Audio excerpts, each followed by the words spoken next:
ver así va. Así no vaya después la red.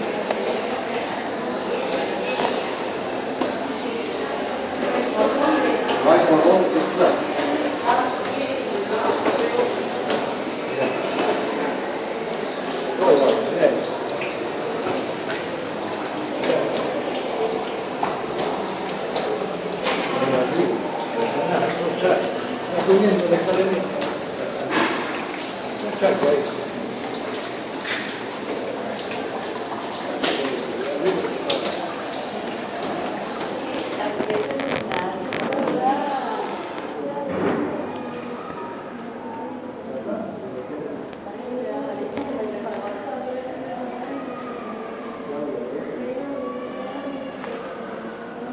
Después no puede circular, los chicos tampoco, estamos todos locos.